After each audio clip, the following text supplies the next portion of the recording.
Assalamualaikum warahmatullahi wabarakatuh. Selamat malam, salam sejahtera bagi kita semuanya. Om Swastiastu, Namo Buddhaya. Alhamdulillah, alhamdulillahirabbil alamin. Segala puji bagi Allah Subhanahu wa taala karena pada kali ini kita berkesempatan untuk bersama-sama dalam diseminasi dan penerapan budaya positif di lingkungan sekolah kita. Terima kasih saya haturkan kepada Bapak dan Ibu semua yang telah menyempatkan diri untuk mengikuti kegiatan ini. Marilah kegiatan pada hari ini kita buka dengan bacaan basmalah bersama-sama. Bismillahirrahmanirrahim. Baiklah Bapak Ibu, semoga dengan bacaan basmalah pada hari ini kita ucapkan bersama-sama dapat menghantarkan kita supaya kegiatan kita pada pagi hari ini bermanfaat bagi kita sebagai para pendidik dan sebagai pejuang bersama-sama membesarkan nama sekolah kita. Baiklah Bapak Ibu yang saya hormati, tak lupa salawat dan salam selalu kita panjatkan kepada Nabi besar kita, Nabi Muhammad Sallallahu Alaihi Wasallam, yang akan selalu kita nanti syafaatnya pada yaumul akhir nanti. Baiklah Bapak Ibu, izinkanlah saya membagikan layar untuk kegiatan pada hari ini.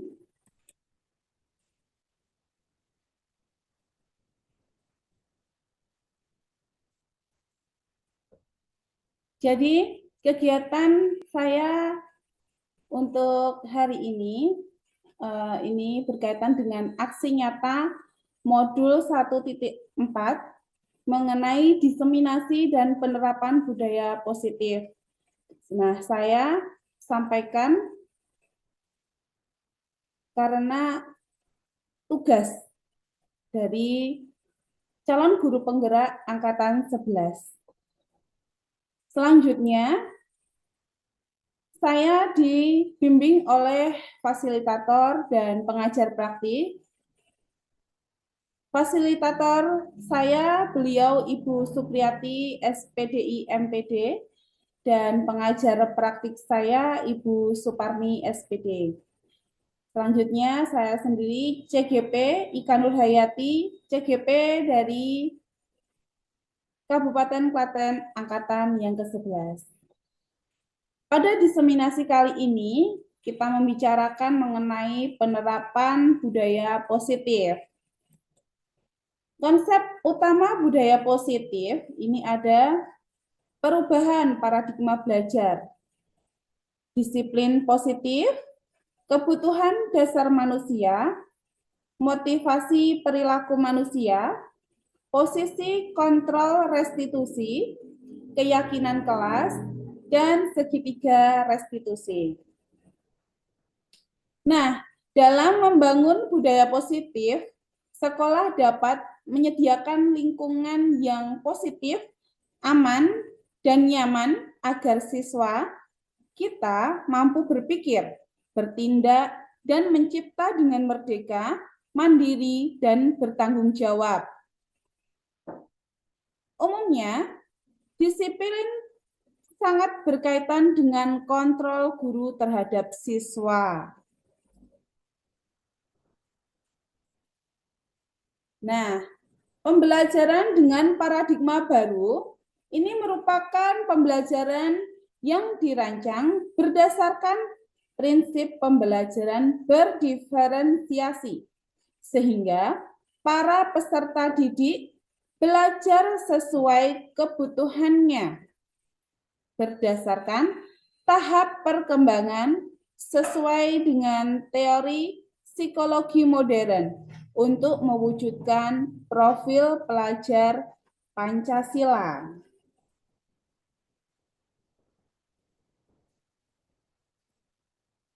Profil pelajar Pancasila itu terdiri dari beriman, bertakwa kepada Tuhan Yang Maha Esa, dan berakhlak mulia, berkebinekaan global, mandiri, bergotong royong, bernalar kritis, kreatif.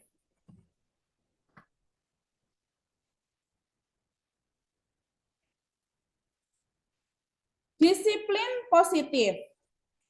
Disiplin berasal dari kata disiplina yang artinya belajar disiplin, mengacu pada disiplin diri yang memiliki tanggung jawab terhadap apa yang dilakukannya berdasarkan nilai-nilai yang diyakini.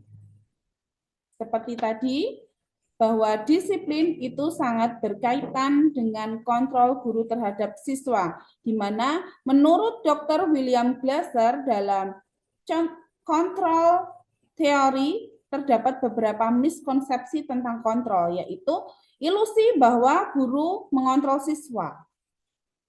Semua perilaku itu mempunyai tujuan, bahkan untuk perilaku yang tidak disukai itu juga ada tujuannya. Untuk itu, pada dasarnya, guru tidak dapat memaksa siswa untuk berbuat sesuatu jika siswa tersebut memilih untuk mengontrol dirinya sendiri. Nah, hal ini karena kontrol guru menjadi kebutuhan dasar yang dipilih siswa. Ada juga ilusi bahwa semua penguatan positif, efektif, dan bermanfaat. Ada pula ilusi bahwa kritik dan membuat orang merasa bersalah dapat menguatkan karakter, serta ilusi bahwa orang dewasa memiliki hak untuk memaksa. Nah, disiplin positif di sini merupakan salah satu cara penerapan disiplin yang bertujuan untuk menumbuhkan kesadaran serta memberdayakan peserta didik tanpa imbalan atau reward. Karena kita sering sekali ya, karena belum tahu, kita sering sekali memberikan reward kepada siswa. Ya. Ada juga ancaman maupun hukuman. Nah, sebagai pendidik, tujuan kita adalah menciptakan peserta didik yang memiliki disiplin diri, sehingga mereka berperilaku mengacu kepada nilai-nilai kebajikan universal, sehingga memotivasi intrinsik dalam perubahan perilaku ke arah yang lebih baik. Bapak kita, Bapak Ki Hajar Dewantara, menyatakan bahwa untuk menciptakan siswa yang merdeka, maka syarat utamanya harus mempunyai disiplin yang kuat, yaitu disiplin diri yang berasal dari motivasi internal, dari dalam diri sendiri. Jika tidak mempunyai motivasi internal, maka yang diperlukan adalah motivasi eksternal atau dari orang lain untuk mendisiplinkan dirinya.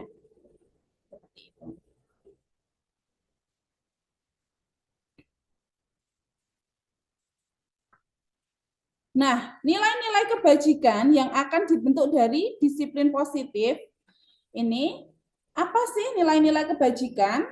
Nah, nilai-nilai kebajikan adalah sifat-sifat positif manusia yang merupakan tujuan mulia yang ingin dicapai setiap individu.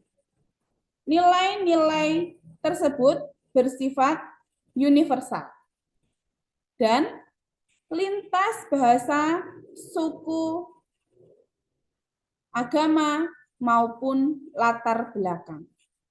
Dengan mengaitkan nilai-nilai kebajikan yang diyakini seseorang, maka motivasi intrinsiknya yang dari dalam diri sendiri akan terbangun sehingga menggerakkan motivasi dari dalam untuk dapat mencapai tujuan mulia yang diinginkan. Ya, karena setiap perilaku manusia ini tadi menunjukkan adanya suatu keinginan dari dalam dirinya. Nilai-nilai kebajikan yang ingin dicapai setiap anak ini kita dengan profil pelajar Pancasila yang meliputi beriman, bertakwa kepada Tuhan Yang Maha Esa, dan berakhlak mulia, berkebinekaan global, mandiri, gotong royong, bernalar kritis, dan kreatif. Ini dimasukkan dalam nilai-nilai kebajikan sebagai profil pelajar Pancasila. Seperti itu. Lalu, kebutuhan dasar manusia. Kebutuhan dasar di mana anak kita, peserta didik murid kita ini ingin tercapai apa yang sebenarnya dia inginkan. Entah itu kontrol dari dalam dirinya sendiri, itu antara lain adalah kebutuhan untuk bertahan hidup, penguasaan, kesenangan, kebebasan, kasih sayang, dan rasa diterima.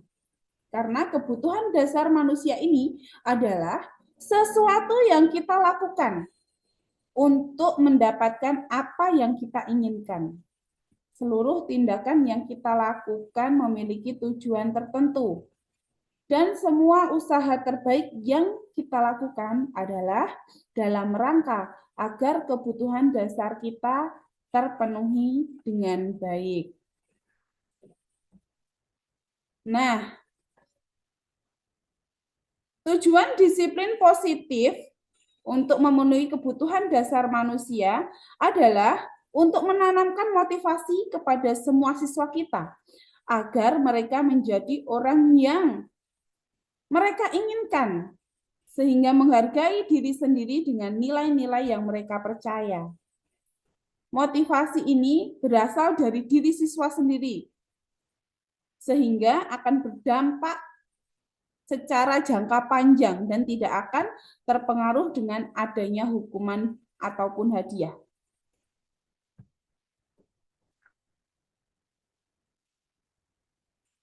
Motivasi perilaku manusia merupakan dorongan yang dimiliki seorang individu yang dapat merangsang untuk dapat melakukan tindakan-tindakan atau sesuatu yang menjadi dasar atau alasan seseorang untuk berperilaku atau mencapai tujuan tertentu.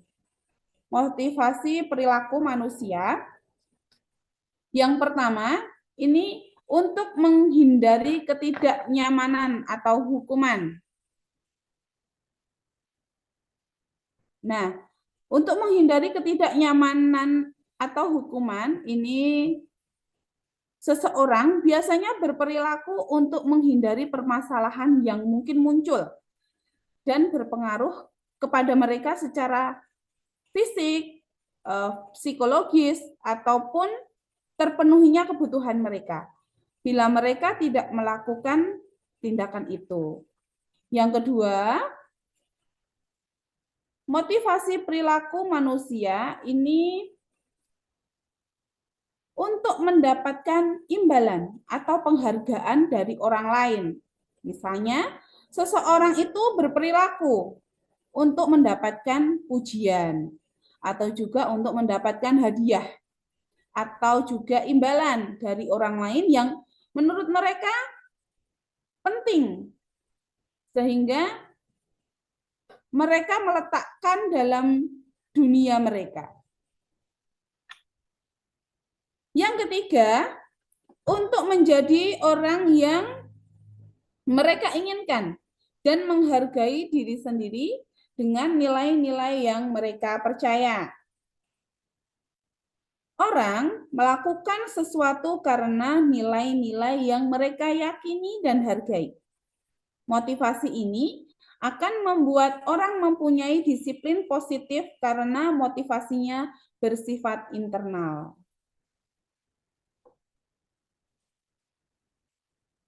Konsep disiplin dengan identitas gagal. Yang pertama, ini adakan konsekuensi. Dengan adanya konsekuensi, ini akan berakibat penguatan dalam jangka pendek. Perlu monitoring berkelanjutan. Murid menghormati peraturan dan kehilangan waktu untuk merenungi kesalahan. Sedangkan restitusi ini akan berdampak murid bertanggung jawab atas perilakunya. Lalu, murid fokus pada pemecahan masalah jangka panjang. Murid menghormati dirinya dan orang lain. Timbulnya teori kontrol, sehingga dirinya lah yang memegang kontrol itu. Murid juga bersemangat dalam memperbaiki kesalahan.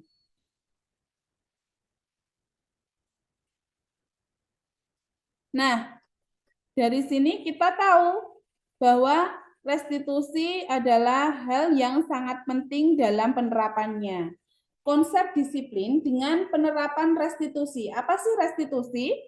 Restitusi adalah proses menciptakan kondisi bagi murid untuk memperbaiki kesalahan mereka, sehingga mereka bisa kembali pada kelompok mereka dengan karakter yang lebih kuat.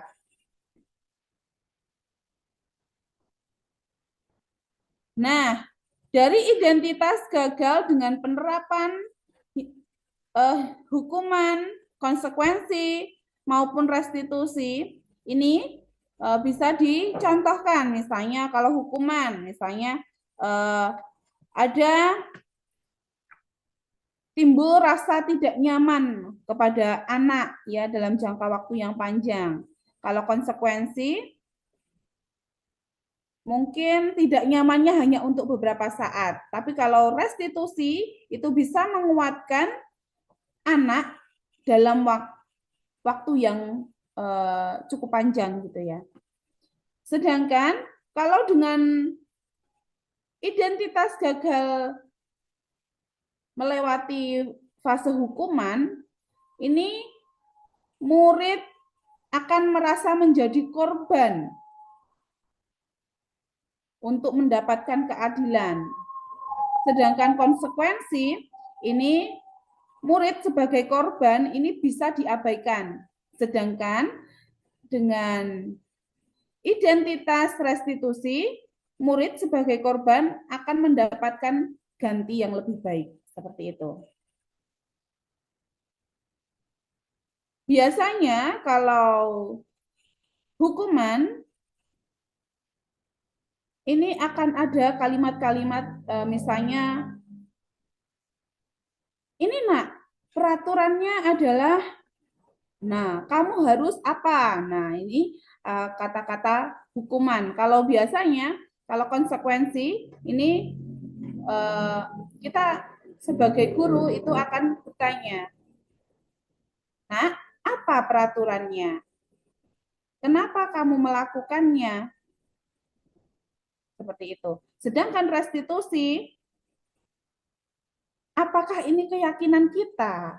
Apakah keyakinan ini sesuai dengan diri kamu sendiri? Nah, maka anak-anak akan timbul dari dalam hatinya, apakah hal itu akan membuat anak tersakiti, atau rasa tidak nyaman, atau rasa bahwa anak tersebut diterima di dalam lingkungannya, seperti itu. Perbedaan di sini ada contoh kasus yang lain, ya. Contoh kasus yang lain, ya. Mari Ibu, Bapak, seandainya masih ingin ditanyakan tentang hal-hal yang lain, ya, yang mungkin kurang jelas dalam pemahaman saya, bisa raise hand. Oh ya, Pak Badrun ya. Oke, Pak Badrun, silahkan kalau ingin ada yang ditanyakan. Baik Bu, izin bertanya. Kenapa bahasanya harus keyakinan kelas dan kenapa tidak peraturan kelas saja seperti biasanya? Terima kasih.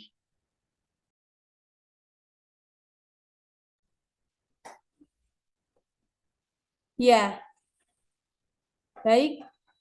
Pertanyaan yang cukup menarik ya.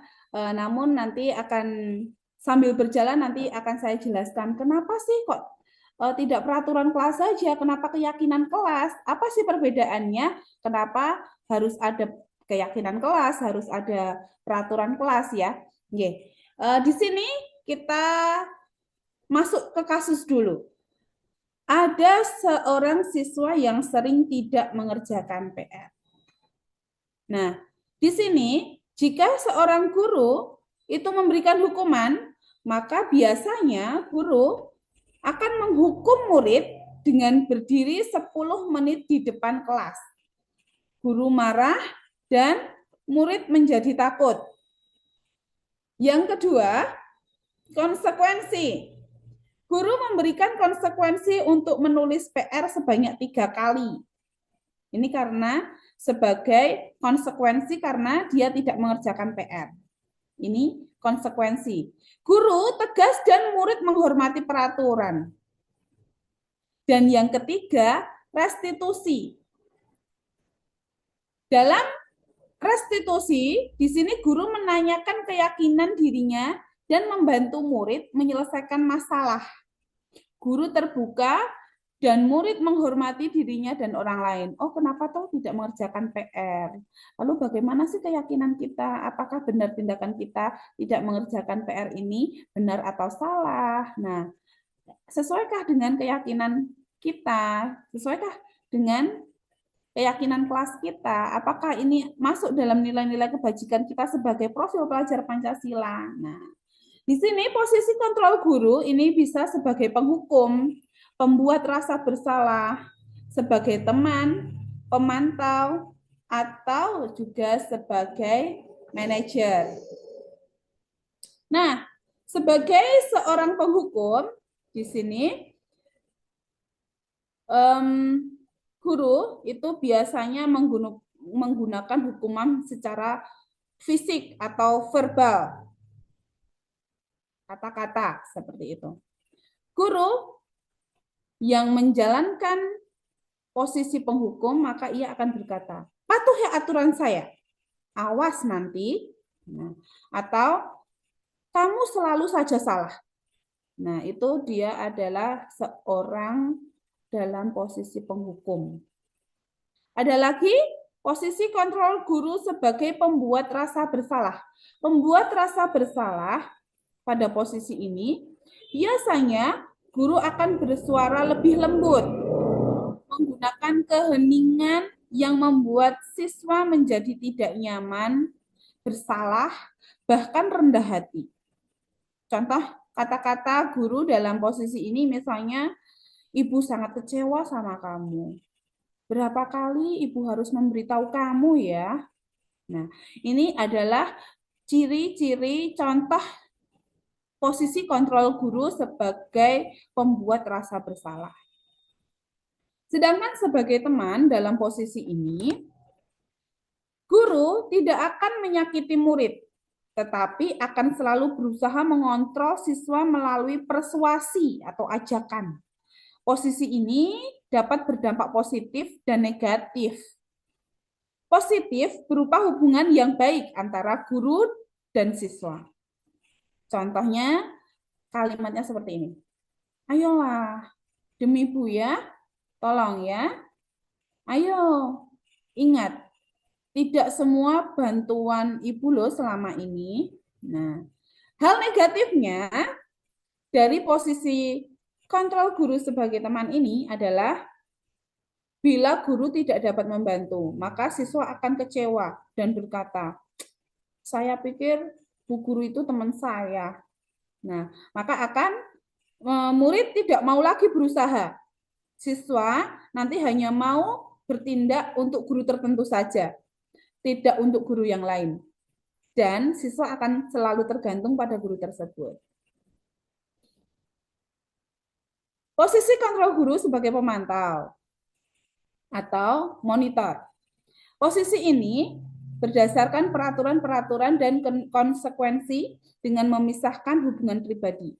Pertanyaan yang biasa diajukan biasanya, peraturannya apa, Nak? Atau bisa juga dengan kata-kata, apa yang telah kamu lakukan? Nah, dari sini anak-anak menjadi tahu, oh, saya ini sedang dimonitor, saya sedang dipantau sama ibu guru, bapak guru. Dan posisi kontrol guru sebagai manajer. Ini merupakan posisi mentor di mana guru berbuat bersama murid, mengajak murid mempertanggungjawabkan perilakunya, mendukung murid menemukan solusi atas permasalahannya sendiri. Murid diajak menganalisa kebutuhan dirinya dan kebutuhan orang lain. Dan yang terpenting adalah kolaborasi dengan siswa. Contohnya, kata-kata posisi kontrol guru sebagai seorang manajer itu misalnya, apa Nak yang kita yakini, sesuai dengan keyakinan kelas kita tentunya ya. Terus, jika kamu meyakininya, apakah kamu bersedia berusaha memperbaikinya? Nah, lalu mungkin kita bisa tawarkan, apa rencanamu selanjutnya untuk memperbaikinya? Nah, seperti itu. Seorang manajer tidak untuk mengatur perilaku siswanya, tetapi untuk membimbing murid agar dapat mengatur dirinya. Nah, tujuan dari 5 posisi kontrol guru terhadap siswa ini adalah mencapai posisi manajer, di mana pada posisi ini siswa dapat menjadi pribadi yang mandiri, merdeka, dan bertanggung jawab atas segala perilaku dan sikapnya, yang pada akhirnya dapat menciptakan lingkungan yang positif, aman, dan nyaman. Nah, di sini ada lagi kasus siswa yang tidak memakai atribut lengkap saat upacara.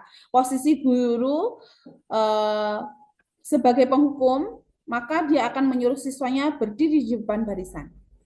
Membuat rasa bersalah, maka seorang guru akan berkata, berapa kali Bu Guru harus memberitahu kamu? Bu Guru kecewa sama kamu. Ini sehingga membuat anak menjadi merasa bersalah. Yang ketiga, sebagai teman. Ayolah buat Bu Guru. Ya, nah ini kali ini tidak apa-apa. Nah, ini adalah posisi kontrol guru sebagai teman. Sedangkan sebagai pemantau, maka guru akan berkata, kamu sudah melanggar. Apa peraturan dan konsekuensinya? Nah, sedangkan sebagai manajer, maka guru akan berkata, apa kamu tahu kesalahanmu? Kira-kira apa yang akan kamu lakukan untuk memperbaiki kesalahan ini? Nah, ini adalah beberapa contoh kasus posisi kontrol guru sebagai penghukum, membuat rasa bersalah, sebagai teman, sebagai pemantau, dan diharapkan bisa menjadi sebagai manajer. Seperti itu. Nah, kenapa keyakinan kelas?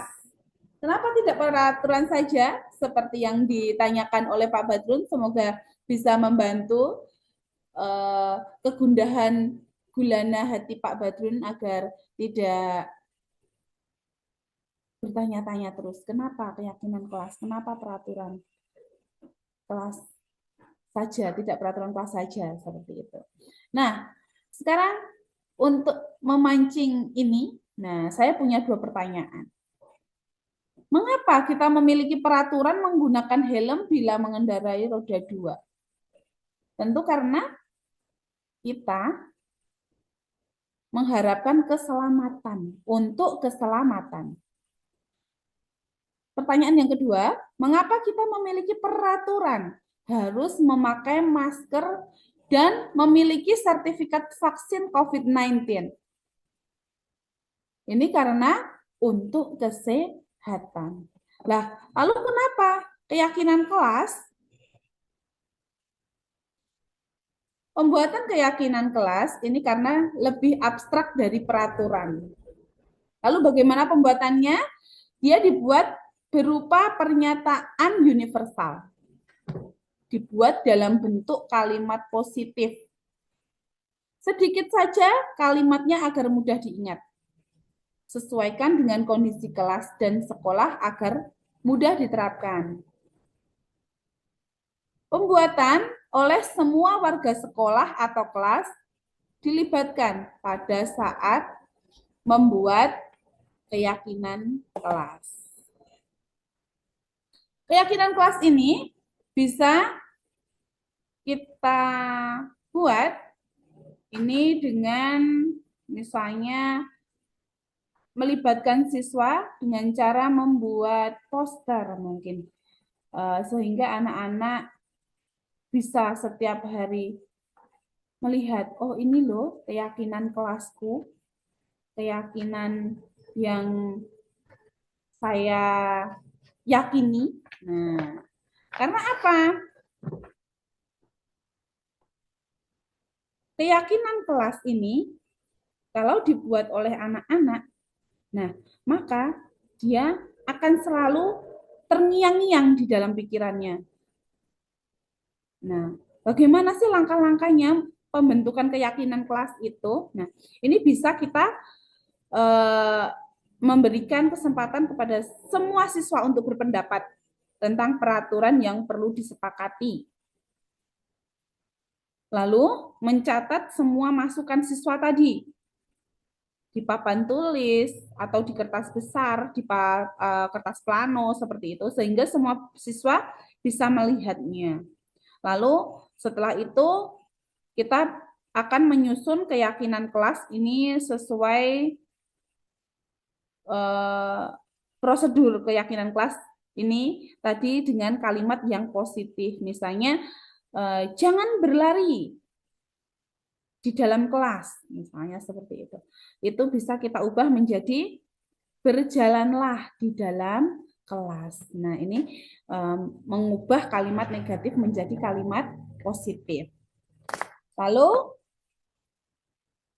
setelah itu, setelah menyusun keyakinan, lalu kita meninjau kembali pendapat-pendapat siswa yang sudah dicatat.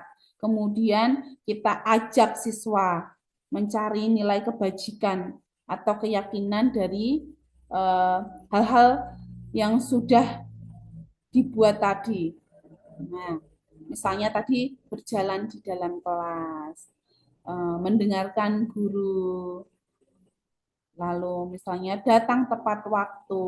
Nah, itu bisa disarikan menjadi satu keyakinan, yaitu misalnya saling hormat menghormati. Nah, ini adalah keyakinan yang menjadi satu kesatuan antara berbagai peraturan-peraturan yang sudah dibuat. Jadi inilah perbedaan antara keyakinan kelas dan peraturan seperti itu.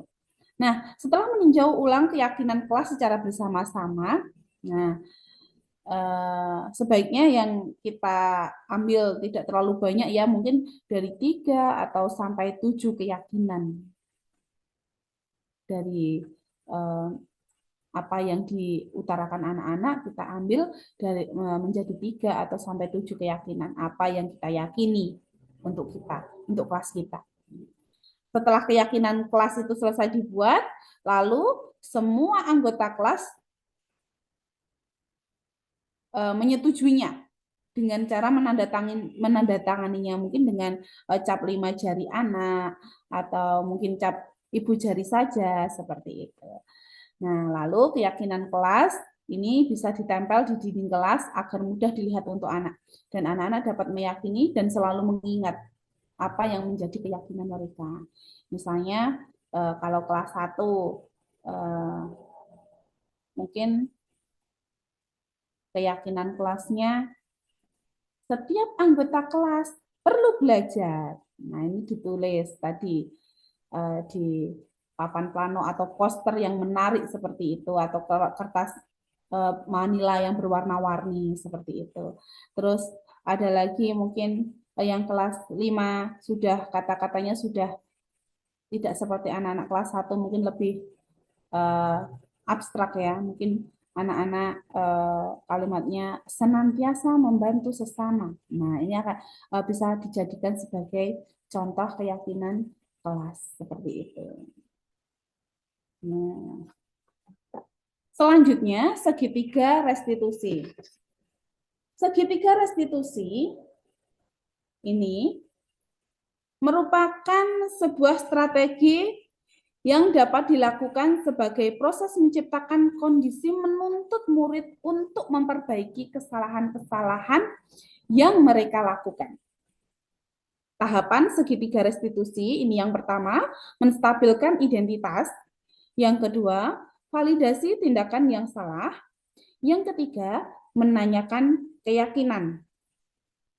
Dari sisi menstabilkan identitas, sisi ini merupakan bagian dasar dari segitiga yang bertujuan untuk mengubah identitas anak dari yang gagal karena melakukan kesalahan menjadi orang yang sukses. Contoh kalimat yang dapat digunakan kepada anak dalam sisi menstabilkan identitas ini misalnya, berbuat salah itu tidak apa-apa. Atau mungkin tidak ada manusia yang sempurna. Tidak ada orang yang selalu berbuat benar. Kadang-kadang kita bisa melakukan kesalahan. Nah, ini adalah contoh ketika bagaimana kita menstabilkan identitas anak. Nah, ketika anak fokus pada kesalahan, maka akan sulit untuk melakukan restitusi karena rasa bersalah anak yang dirasakan anak itu menguras energinya. Lalu merasa bersalah itu seakan-akan membuat dia itu sudah identitas gagal. Dan rasa bersalah itu membuat kita terperangkap pada masa lalu yang sudah tidak bisa diubah lagi. Nah, ini bisa menjadi hal yang menggagalkan ya. Maka kita perlu di sini untuk menstabilkan identitas anak tadi. Yang kedua adalah validasi tindakan yang salah. Dalam sisi ini, restitusi tidak menyarankan guru berbicara kepada siswa bahwa melanggar peraturan adalah sikap yang baik. Tetapi, dalam restitusi harus memahami alasan bahwa setiap orang pasti melakukan hal yang terbaik pada waktu tertentu. Untuk itu, perlu dilakukan validasi terhadap kebutuhan dari siswa dengan menggunakan kalimat-kalimat yang baik. Misalnya, padahal kamu bisa loh melakukan yang lebih buruk dari ini ya. Nah, mungkin kamu pasti punya alasan mengapa melakukan hal ini. Nah, sehingga dari sini apa? Anak-anak akan berani bercerita, akan yang awalnya itu dia itu sudah mau berbohong untuk berkata yang tidak baik. Nah, di sini akan memunculkan kepercayaan dalam hatinya untuk berkata yang sejujurnya. Ya, jadi tidak jadi bohong akhirnya seperti itu. Nah, tahap yang ketiga adalah menanyakan keyakinan. Dalam sisi ini, setelah melewati langkah menstabilkan identitas dan memvalidasi tindakan yang salah, maka anak sudah siap dihubungkan dengan nilai-nilai yang dia percaya atau keyakinan kelas yang dia yakini, yang sudah dia buat bersama-sama. Nah, dengan seperti itu, maka anak akan berpindah menjadi orang yang diinginkan. Misalnya dengan kalimat yang bagaimana? Misalnya seperti ini. Eh, Kamu mau jadi orang yang seperti apa? Nah, apa nilai-nilai yang sudah kita sepakati atau yang kita yakini seperti itu. Nah, di sini eh, ada contoh dalam penerapan segitiga restitusi, di mana terdapat kasus seorang murid bernama Intan sering kali datang terlambat ke sekolah. Kita saksikan videonya.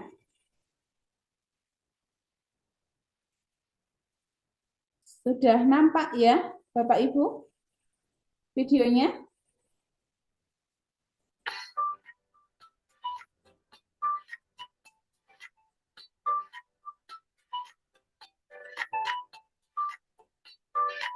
Iya.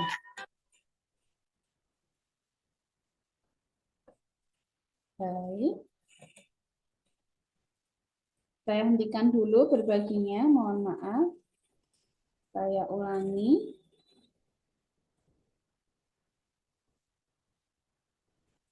Nah, sudah nampak sekarang ya?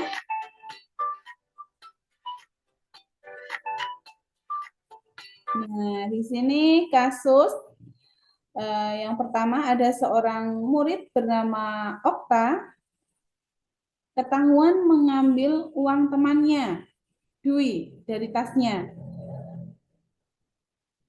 Oh, ini kasus yang kedua ya. Tadi kasus yang pertama ya. Nanti setelah ini kita setelkan untuk kasus yang pertama ini. Sekarang kita masuk ke kasus yang kedua dulu. Nah, dan guru penggerak Bu Ika Nurhayati melakukan pendekatan segitiga restitusi untuk membuat Okta menyadari kesalahannya dan memperbaiki tindakannya.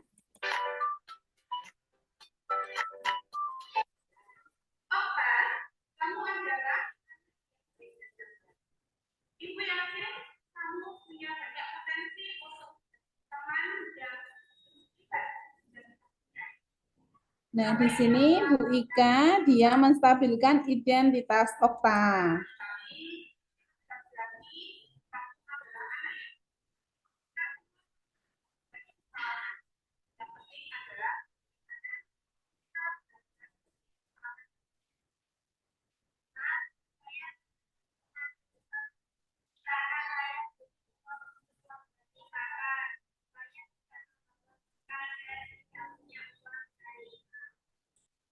Nah, di sini ada sisi validasi tindakan yang salah, di mana ada percakapan antara bu guru dan murid ini untuk memvalidasi kenapa dia melakukan hal-hal tersebut.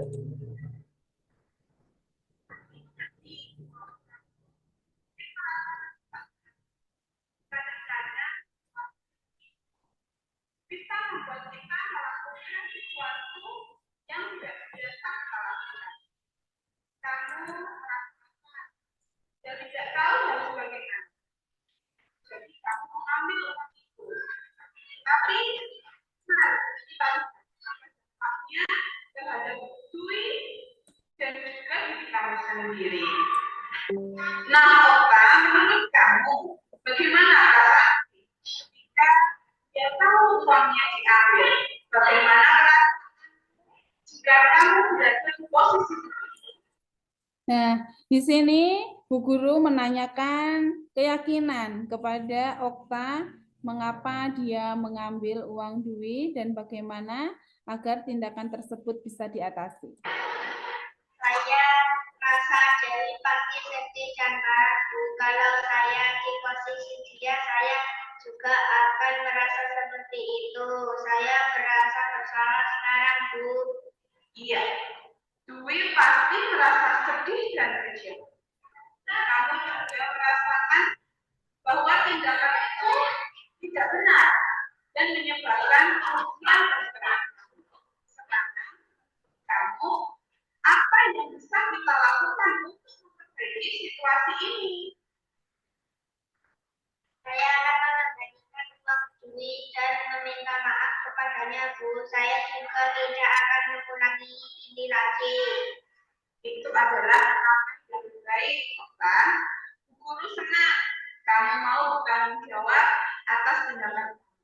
Apa kamu merasa perlu membicarakan hal ini dengan orang tua kamu agar mereka bisa membantu kamu di rumah?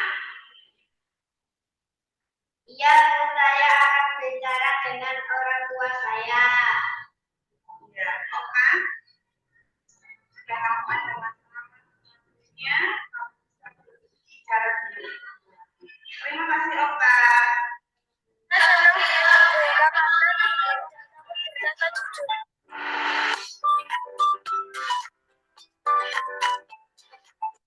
Ya,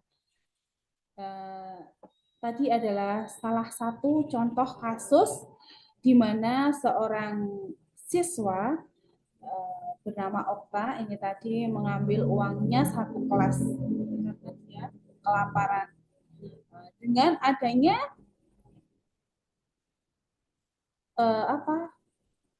penstabilan identitas dari guru, maka si Okta ini dia berani berkata dengan jujur, dengan memvalidasi tindakan dia yang salah.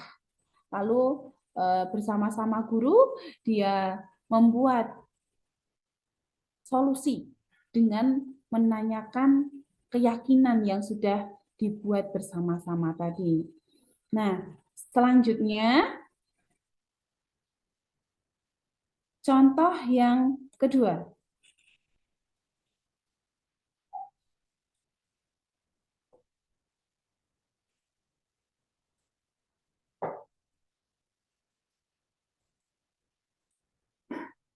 Dari kasus yang bernama Intan yang datang terlambat ke sekolah. Ini kasus yang pertama tadi. Bagaimana kita sebagai seorang guru untuk menerapkan dalam segitiga restitusi ini? Nah, ini dalam upaya menstabilkan identitas, seorang guru bisa berkata kepada muridnya, Intan, Ibu tahu bahwa kamu adalah anak yang pintar dan bertanggung jawab. Ibu juga mengerti bahwa terkadang ada hal-hal yang membuat kita sulit datang tepat waktu. Ibu tidak meragukan niat baik kamu sebagai siswa yang ingin belajar dengan baik di sekolah ini. Nah, kalimat-kalimat ini diutarakan kepada siswa agar siswa merasa hatinya lebih nyaman, sehingga dari awalnya dia itu mau berbohong tadi, akhirnya dia berani berkata jujur. Ini dalam sesi menstabilkan identitas. Nah, lalu dalam validasi tindakan pada sesi yang kedua ini, guru bisa berkata kepada Intan, Ibu mengerti situasinya, Intan. Pasti tidak mudah untuk mengurus adik kamu setiap pagi. Ibu bisa melihat bahwa kamu ingin membantu keluarga kamu, dan itu adalah hal yang sangat baik. Tapi kita juga harus memahami pentingnya datang tepat waktu ke sekolah. Kalau terlambat, kamu bisa kehilangan banyak pelajaran penting. Nah, dari sisi validasi tindakan ini tadi, akhirnya memasuki sesi yang ketiga, menanyakan keyakinan. Nah, guru bisa berkata, nah bagaimana Intan menurut kamu? Apa pentingnya datang tepat waktu ke sekolah? Lalu kenapa keyakinan ini kita buat? Nah, di sini guru bersama Intan sang murid ini dia bisa mengutarakan solusi-solusinya seperti itu. Nah, dari contoh-contoh ini tadi semoga lebih ada lebih ada greget nanti untuk kita sebagai pendidik dalam menerapkan budaya positif di sekolahan kita. Jadi kita bisa berkata dengan baik, bagaimana kita membimbing anak kita melalui penerapan segitiga restitusi dan sebagainya. Seperti itu. Nah, mungkin dari Bapak atau Ibu ada yang ingin disampaikan atau ada pertanyaan, monggo kita bisa di sini saling berbagi karena kita mungkin bahkan sering ya, tidak mungkin, sering kita temui siswa-siswa yang memiliki mungkin masalah di sekolah. Nah, di sini kita nanti bisa bertukar pikiran bersama-sama. Nanti mungkin di sesi lain juga atau bagaimana mungkin nanti Bapak Ibu akan menghadapi siswa-siswa kita yang unik dengan berbagai macam keragamannya seperti itu. Mungkin dari Bapak Ibu ada yang mau ditanyakan atau untuk menanggapi saya persilahkan. Oh ya, silakan Pak Rohmat, mungkin ada yang ingin ditanyakan. Ya, terima kasih atas waktunya. Bismillahirrahmanirrahim. Assalamualaikum warahmatullahi wabarakatuh. Saya tidak bertanya, saya hanya ingin memberikan tanggapan atau refleksi untuk kegiatan diseminasi ini yang sudah dipaparkan oleh Bu Ika Nurhayati. Kegiatan ini sangat mudah diterima oleh saya sendiri. Saya pribadi jujur merasa kegiatan ini sangat bermanfaat, terutama bagi kami, para guru, dalam melaksanakan pembimbingan terhadap siswa-siswa yang ada di sekolah. Semoga materi yang berbobot ini dapat menginspirasi kami semua sebagai pendidik. Dan sekian dari saya, kurang lebihnya mohon maaf. Billahi taufiq wal hidayah, akhirul kalam. Wassalamualaikum warahmatullahi wabarakatuh.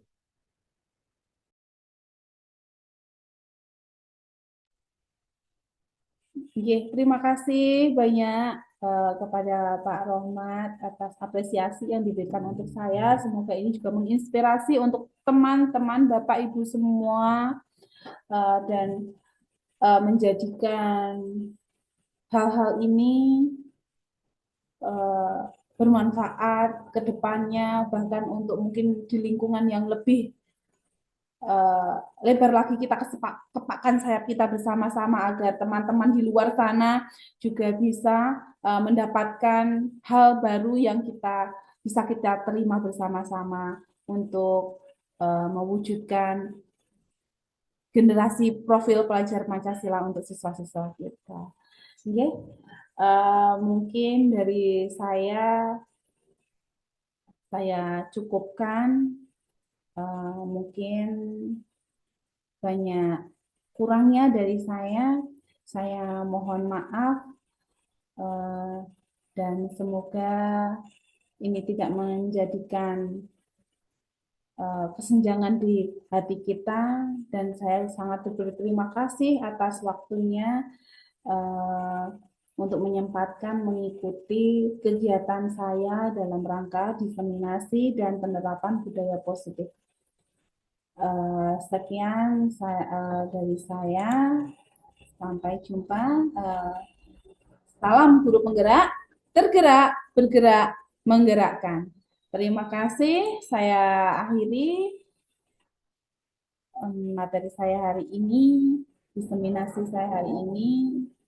Saya berharap kebaikan selalu ada pada diri kita.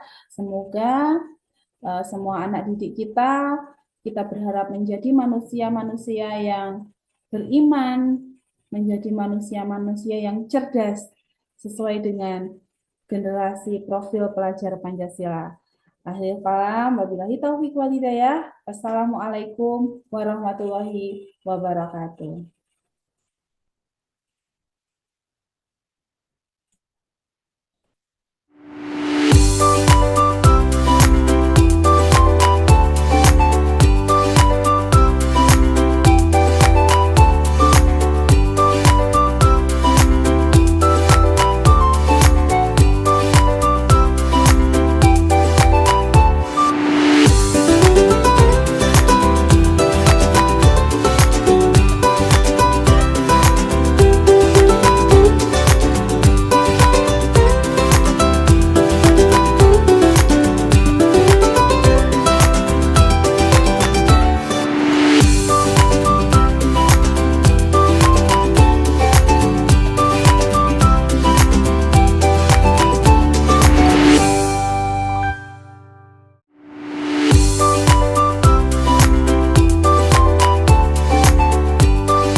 berjawab. Ibu juga mengerti bahwa terkadang ada hal-hal yang membuat kita sulit datang tepat waktu. Ibu tidak meragukan niat baik kamu sebagai siswa ingin belajar dengan baik di sekolah ini. Maaf Bu, saya sering terlambat karena harus membantu adik saya bersiap-siap ke sekolah dan kadang-kadang saya juga terlambat berangkat. Ibu mengerti situasinya, Intan. Pasti tidak mudah untuk mengurus adik kamu setiap hari. Ibu bisa melihat bahwa kamu ingin membantu keluarga kamu, dan itu adalah hal yang sangat baik. Tapi kita juga harus memahami pentingnya datang ke sekolah tepat waktu. Kalau terlambat, kamu bisa kehilangan banyak pelajaran penting. Intan, bagaimana menurut kamu? Apa pentingnya datang tepat waktu ke sekolah? Kenapa keyakinan ini kita buat? Saya rasa itu penting supaya kita bisa belajar dengan baik dan tidak mengganggu teman-teman yang lain. Kalau sering terlambat, saya jadi ketinggalan materi dan susah mengikuti pelajaran. Kamu benar sekali. Keyakinan ini ada untuk kebaikan kamu dan teman-teman kamu, supaya kita semua bisa belajar dengan optimal. Sekarang, bagaimana menurut kamu cara yang bisa dilakukan agar kamu bisa tetap membantu adik kamu dan datang tepat waktu ke sekolah? Mungkin saja bisa bangun lebih awal atau meminta bantuan orang lain di rumah agar saya bisa berangkat lebih cepat. Itu ide yang bagus. Ibu yakin kamu bisa melakukannya. Ibu akan mendukung kamu, dan kalau ada kesulitan, kamu bisa datang ke ibu untuk berbicara. Mari kita coba sama-sama ya.